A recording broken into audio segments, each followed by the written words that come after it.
Welcome to another episode of Olsem Wanem. I'm Florence Jonduo. Mothers are continuing to die at an alarming rate, which is an injustice, considering how some of these factors are preventable. 2,000 mothers in Papua New Guinea die annually when giving birth.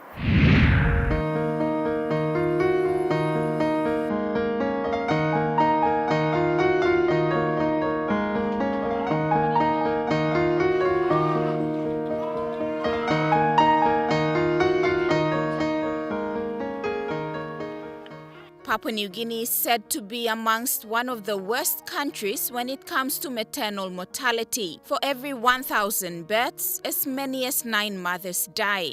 That is, 2,000 Papua New Guinean women die annually. I take this issue very seriously because promotions and protections of the health and rights of the women and children, I think it is very important duty for our organization. And I thought I knew Papua New Guinea reasonably well, but when I heard the report, I found myself a little bit shocked. Out of every 1,000 delivery means they're bringing the baby, 9 mothers potentially died because of that act. So that means every year 2,000 pregnant mothers are dying when they deliver the life. According to Dr. Takeshi Kasai, the World Health Organization Regional Director for the Western Pacific, maternal health situation in PNG is the result of many challenging and complex factors. He told Olsem Wanem that efforts in the past have not been successful in addressing this issue, which is a clear indication that the approach to be taken now has to be different in order to see positive results. This fall is slightly different to our conventional approach. Conventional approach is that from this number of deaths, we start to analyze whether we had sufficient healthcare worker to attend, or if we have sufficient tool, including drug, for those healthcare workers to use when they have to use it. These are kind of our conventional approach. But I'm aware that there have been so many attempts in the past to try to address those issues. So what I have put on the table is, yes, bring all those informations that we gather from the past experience and try to find a different approach. So I propose, why not we define the issue slightly differently? And that's now our team, together with the ministry, is start doing. So go deeper in the problem and to have a structure of the issue. That's number one. Number two, if we have those structure, it helps us what kind of process can make differences happen. And if we know that, why not we make sure who has the responsibility, i.e. accountability.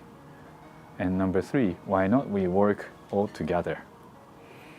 And number four, why not please put the best people so that we can really make changes happen. So it's not like pointing out what is missing, what is needed. Rather than that, I'm putting a table that the new approaches to identify the intervention that may make changes in this country. Dr. Kasai further emphasized that all relevant authorities must work together to tackle this health issue in the country. I mentioned 2,000 pregnant women not coming back from delivery. 2,000 is not just the statistics. Behind this 2,000, I'm sure there are 2,000 stories. And many of them actually we can prevent. I think it's time for these countries, everybody from the top level to the front line and even the village worker to think about how to really make sure the mother who is bringing the life not losing their life. Maternal mortality is an issue faced globally, but not to the extent as faced in PNG. Dr. Kasai said WHO is going to be a part in addressing this issue in partnership with the authorities responsible. There is an opportunity. We have a very strong leader in this country, And then you have successfully organized like an APEC, and then seeing the countries moving. And I think this is the right time to address one of the most difficult challenges that you've been facing, i.e. providing a service you rightly mentioned in the front line, i.e. all those remote areas. And once this country is successful, it can be a model. Because this is not only the issue for Papua New Guinea, but issue for other Pacific Island countries, but the issue for entire world. So if this country can be successful, can be a model for other countries. I wanted to make sure WHO to be a part of that journey and to really contribute to that.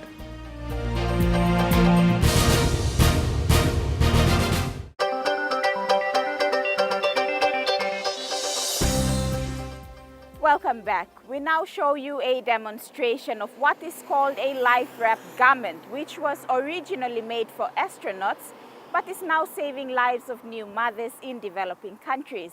Responsible authorities may take this on board as it sure can make a difference.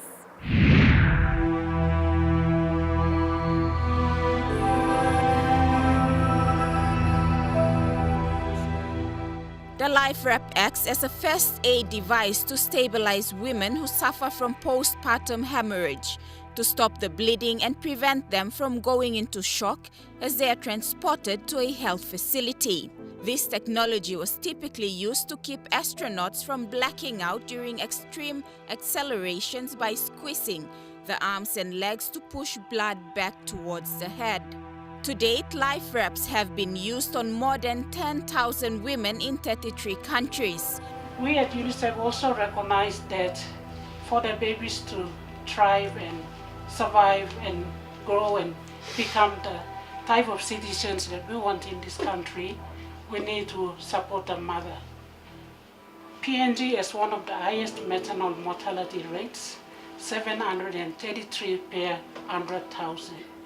Or 3 women dying every day. And just as I'm talking, someone may be dying out there beside the river or beside the corner tree or even in a small hut trying to give birth. Doing the normal thing our women and our men have decided to do, to have children. So because of that, we have seen this innovation. It has been done in other African countries. I believe it's the first time for it to arrive to our source and first in the Pacific and PNG, so we will only practice here. That's not our patient. The garment, non-pneumatic anti-shock garment, is very light.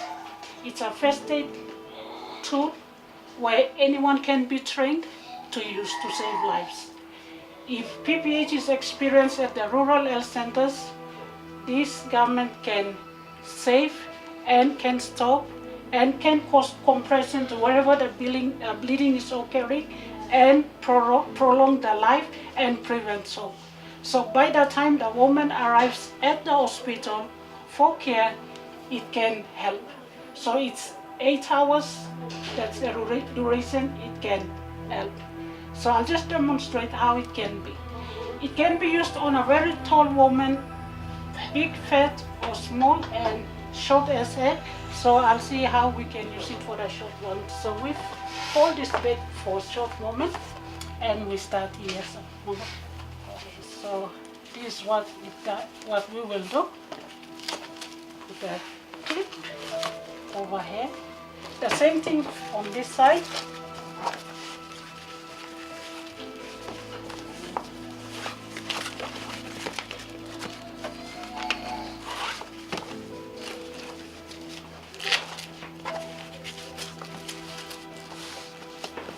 So we do this all the way to 4 to stop the bleeding and to allow the blood to go to our vital organs. What are our vital organs? Brain, heart, and lungs. So all the blood here we're trying to also help to go there so that she can be alive before she reaches the hospital for care.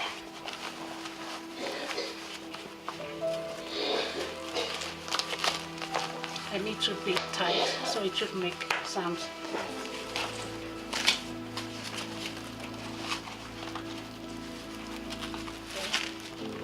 You feel him all right? So we need to ask the patient that she's not sort of red as well.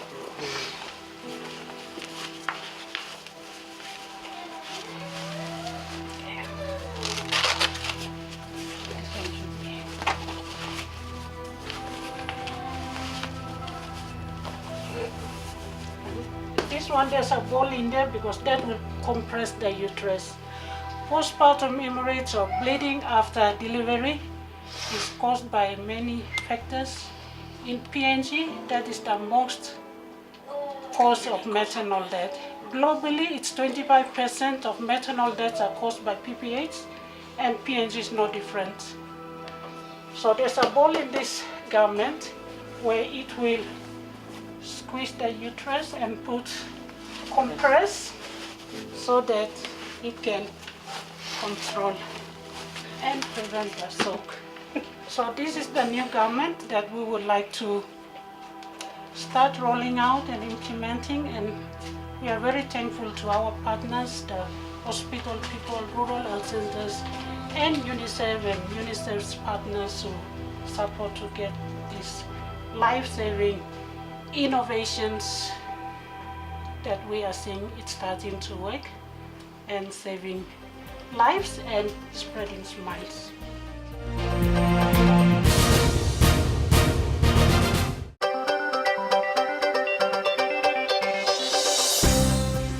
You're watching Olsem Wanem. In this segment of the program, we talk to some people and ask them what they think about maternal mortality in Papua New Guinea and whether or not it is a national health crisis.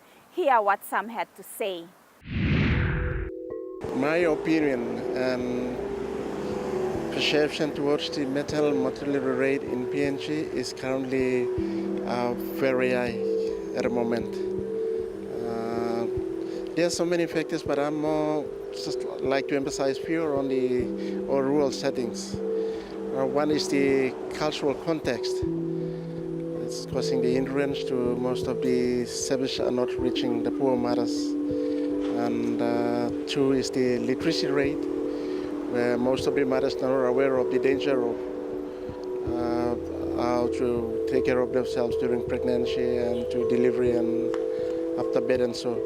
Those are some of the two main points. The third part of the point is health services are located in a place where geographically it's very difficult for mothers to come in for antenatal clinic and supervised delivery.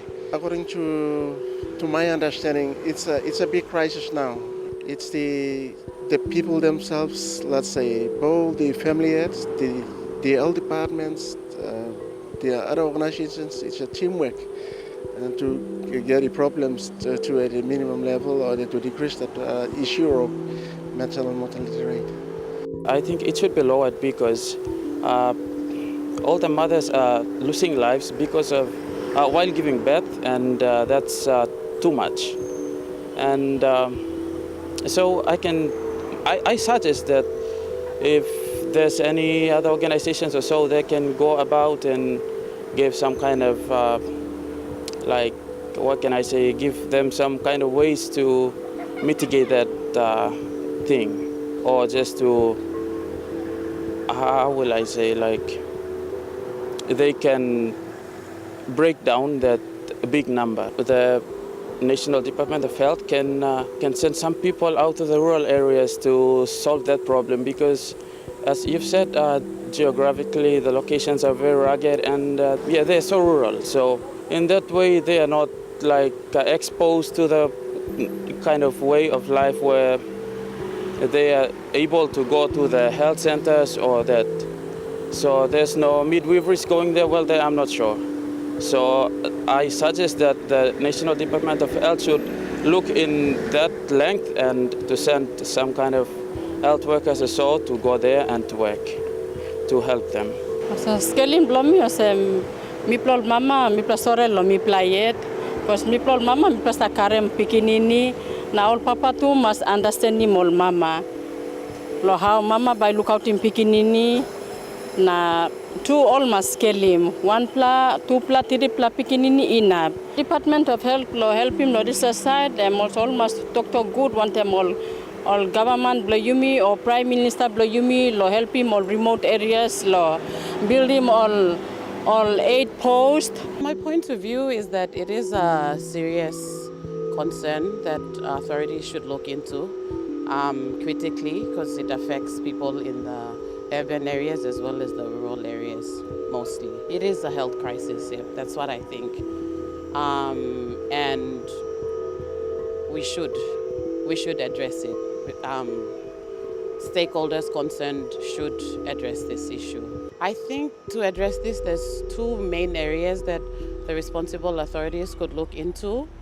Number one is improvement of existing facilities by improving funding. And the second one also goes back to funding. They should look into improving the livelihoods of the workers, nurses, doctors, pay rises, more benefits to sort of motivate them to be more productive and to enjoy their jobs. More benefits, people become more productive, they do their jobs better, and then in turn they serve the people better as well. One concerned individual responded online giving his feedback on maternal mortality, saying countless women die from childbirth and its complications, mainly from primary and secondary postpartum hemorrhage due to inadequate antenatal check to detect abnormalities during pregnancies, no proper family planning education on spacing of children, no proper supervised deliveries, inadequate access to medically equipped operational health facilities in rural areas, and cultural norms and beliefs. He further pointed out that the responsible authority should have all rural health facilities be operational and equipped with proper medical equipment that includes lights and running water in delivery rooms. He also emphasized that the training of local midwives need to be increased and create effective referral pathways for women in rural areas to access supervised deliveries.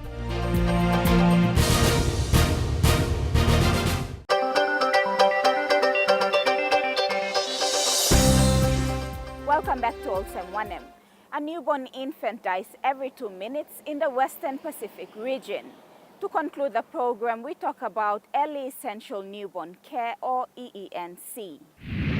The Early Essential Newborn Care, or EENC, is a set of simple interventions that benefit both mothers and newborns. UNICEF, through the EENC program, has introduced a device locally known as the baby call Kilok, which is used to detect hypothermia in low birth weight babies.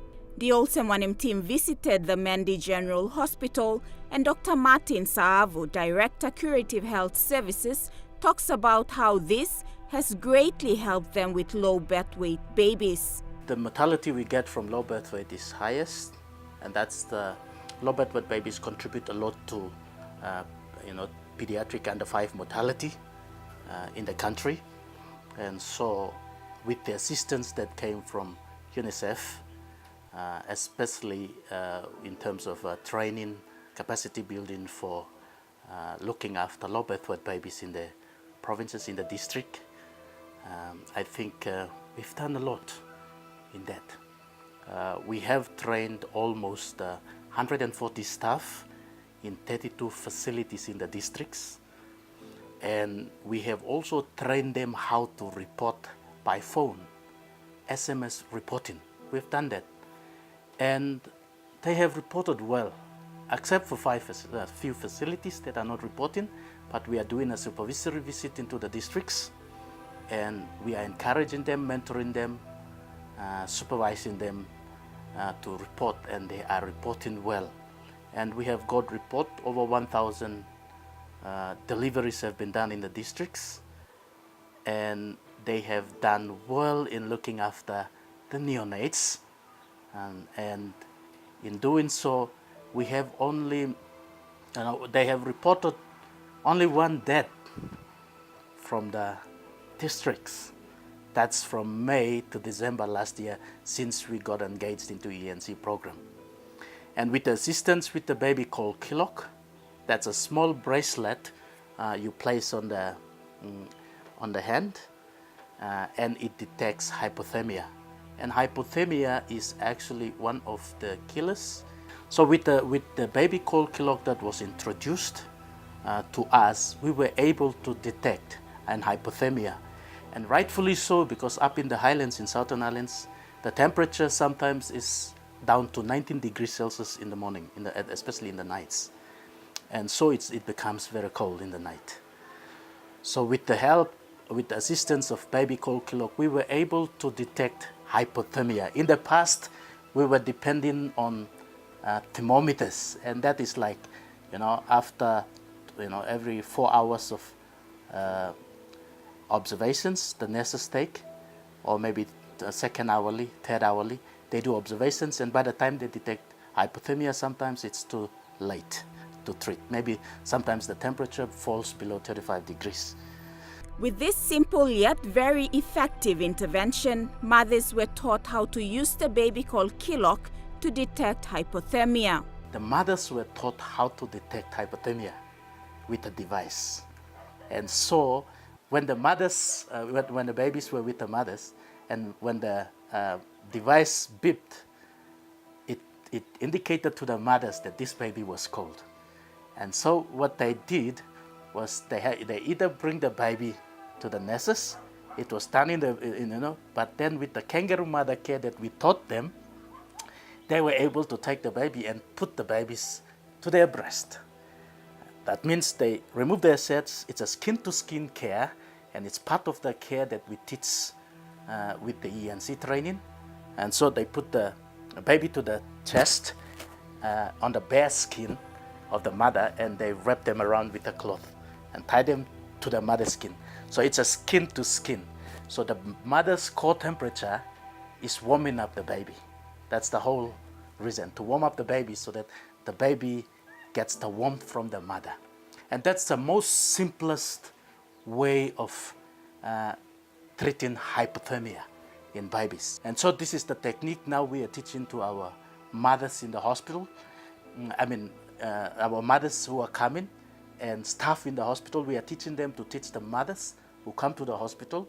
And we are teaching them also with the same technique through the ENC training that we have engaged to the staff who are in the peripheries in the district, so that the same can be practiced wherever they are. In a resource-poor setting, this is the most efficient technique that we have learned. And in fact, it has helped us a lot. And so even hypothermia does further reduce the weight of the baby. So in doing so, the babies do not lose weight, they gain. So the mothers are keeping the babies very close to their chest. It's close to the breast as well for feeding. So easy accessibility to breastfeeding. Warmth, it prevents infection, and it increases the weight of the low birth weight baby so that they quickly gain weight. And the biggest thing is the bonding of the baby and the mother. This device makes a difference. It cuts costs, cuts the duration of hospital stays, and most importantly, saves a baby's life. Psychosocially, the baby feels acceptable by the mother, and it grows very well. And in fact, we have seen results. Once we teach this technique to the mothers, and the babies with low birth weight babies, we've been treating them for up to 2 weeks, even sometimes a month in our nursery, special care nursery. Now it's taking us a week or even less than 7 days that we can discharge, because we see the weight quickly rising. And then with the mother doing a very correct technique of kangaroo mother care, we have confidence that they can do that and look after their babies at home. So we send them home and we review them in 2 weeks, in a month time. And so we see that when the weight goes beyond 2 kilograms, we release them from the clinic. And that's all we have for you on this week's Olsem Wanem program. If you have any comments or stories you would like to share with us, please send us an email via the address now showing on your screen, or post it on our Olsem Wanem Facebook page. Until then, from the entire Olsem Wanem team, thank you for watching and take care. Wanem.